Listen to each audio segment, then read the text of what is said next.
I don't want to tell you how to do my job. I was going to say sexy, but it's kind of gross.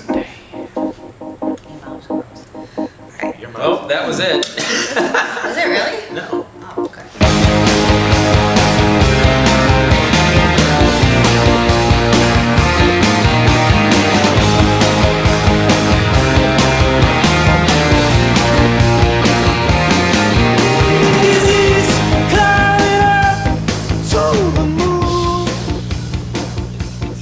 Just unique, you know, someone can come with an idea of a simple funny line that they heard that was funny, and you know, someone else will be like, oh, what if we took that line and put these costumes to it, and someone else say, and let's take that idea and put it in this scene, and just kind of roll with it, and then the next person will come back the following week with those ideas that we shot off with some dialogue, and we do a table read.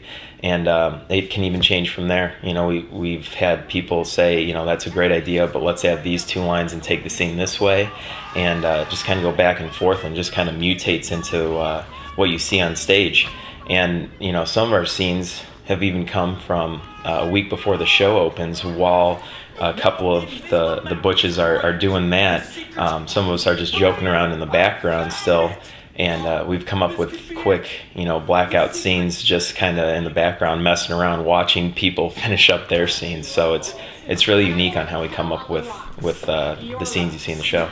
I don't know what you mean. Yeah, you do. We decided we wanted to form a group, so we hired Kate Duffy as our first director, and basically none of us had taken a writing class at all. None of us had any experience on how to write a sketch show. We just thought we'd randomly all give it a shot. So we basically, our process in that one, we called in Kate Duffy to direct it, and then she kind of just showed up and helped us write, and we would bring scenes in and she would help polish them up and stuff. So our process has changed a little bit throughout, but that was the first one for Donnie's Skybox back in, what, 2007? No, 8? Something like that. We'll put it in, fix it in post. Right, here they come. Lock and load. Wait for my signal. All right. I had another one where me and Jeff were both chickens, and we just balked at each other the whole time, and we had a cockfight. And that was an awesome sketch, I thought, too. But then that actually transformed into a scene with two people in penis costumes fighting, which was our cockfight sketch, which eventually came. So it eventually worked out. Sometimes, you know, a scene is transformed or a scene is cut and then is used later. Two other examples of that happening were Colleen had this sketch Bunny Lady, which was terrible, and everybody hated it. And she kept on bringing it back because she liked it. And then she brought it back for our last show, and then Mikey was making fun of the sketch as she was doing it. And then we put that whole thing in the show where Mikey's making fun of Colleen's sketch as she's doing it. We had, I don't know the other. I said I was going to give two examples, but I'm only going to give you one.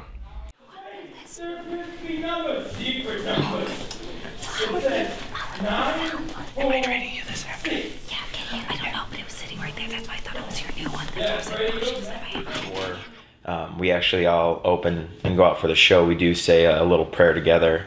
I can't say that in front of the camera right now, but just something that we've always said, that I came up with before the show to make sure that we all realize how special it is to get, you know, 6 or 7 strangers together on stage that live completely different lives to put on a performance, because it's not easy, and it's a lot of hard work. And when we're finally on stage doing what we all love to do, it's really rewarding, and I don't want anybody to take that for granted, because it's very rare you get a group like this together that can be somewhat successful and get along and make people laugh like the way I think we do. Yes, Cookie. Can I eat Girl Scout? I was originally supposed to take the improv class with a friend, and then he turned out like he was too scared to do it. So I ended up doing it by myself. It just seems very, very terrifying and intimidating, but it turns out was obviously a great thing, because I ended up making all these friends, making other friends from the classes as well, and learning a lot. And it just feels very good to accomplish something where you're not just going to work every day, you're doing something that brings joy and that you're not forced to do, that you want to do. And it brings you a new sense of kind of accomplishment and can lead to a whole new world of friends, new world of like things to do, I would definitely do it. What the hell is happening? It's like an episode of the Twilight Zone. First time? Julie Smith. Double D!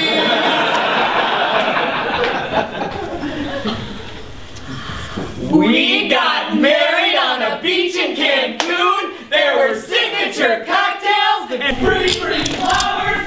Something to trip on to hotel. We ate frappe juice.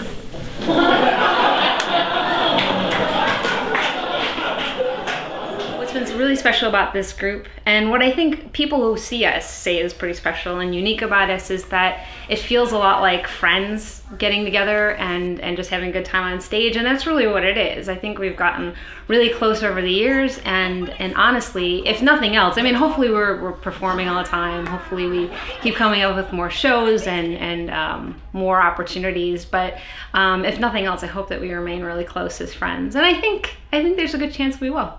How it makes bodies explode spontaneously. Everyone has a friend who's taken a class or is in an improv group in the city or might have seen a show, and you might have heard things or have your own opinions before you even want to take a class. And I get a lot of people saying this thing, oh, I'm not funny, I couldn't do that.